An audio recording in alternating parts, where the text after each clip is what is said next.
வேற லெவல்ல இருந்துச்சு ப்ரோ. நான் தளபதி பியூர் ஃபேன். மெயினா நான் டைட்டில் கார்டுக்காக தான் வந்தேன். இனிய தளபதி, இதய தளபதி, இளைய தளபதின்னு வரும். ஆமா, அது இது ஃபர்ஸ்ட்ல தான் இதுல வந்துச்சு. அதுக்கப்புறம் தான் அதுல எல்லாம் வந்துச்சு. டாக்டர் விஜய்னு வரும், விஜய் இளைய தளபதினு வரும். அதுக்காக தான் மெயினா வந்தேன். எத்தனை ரீரிலீஸ் வந்தாலும் கண்டிப்பா ஃபர்ஸ்ட் ஷோ நாங்க கண்டிப்பா வருவோம். என்னன்னா எனக்கு தான் மிஸ் பண்ணிட்டோம். ஃபர்ஸ்ட் ஷோ டிக்கெட் புக் பண்ணி அது கிடைக்காம போனது ரொம்ப கஷ்டமா தான் இருக்கு. இப்போ அந்த டைட்டில் கார்டு நல்லா இருக்கா, இந்த டைட்டில் கார்டு நல்லா இருக்கா? தளபதின்றதே பேர் லெவல் தான் ப்ரோ. டைட்டில் கார்டுலாம் நமக்கு முக்கியம் இல்ல ப்ரோ. தளபதி ஃபேஸ பார்த்தா போதும், நமக்கு சந்தோஷம் பொங்கிடும். ஓகே, அடுத்த வாரம் தெரி வேற ரிலீஸ் ஆகுது. கண்டிப்பா வரும் ப்ரோ.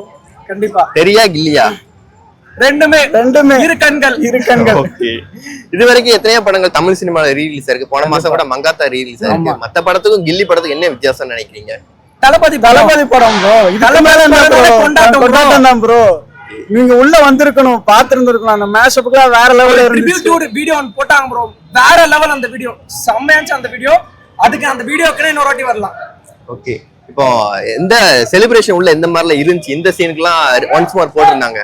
எல்லா சீனுக்குமே கேட்டோம். ஆனா அப்படி போடுக்க 2 தடவை போட்டாங்க. அதுக்கப்புறம் ஒரு மேஷப் போட்டு விஷ்ணு பேசினாரு. பயங்கரமா இருந்துச்சு, வேற லெவல்ல இருந்துச்சு. அவர் ஒரு வைப் கொடுத்து நல்லா கலெக்டாரு. Super bro. ஒட்டுமொத்தமா ரீ ரிலீஸ் செலிப்ரேஷன் நல்ல ஒரு வைபா, ஃபுல் சாட்டிஸ்ஃபேக்ஷன் ஆச்சு. கண்டிப்பா. Okay, thank you bro. Whistle போடு.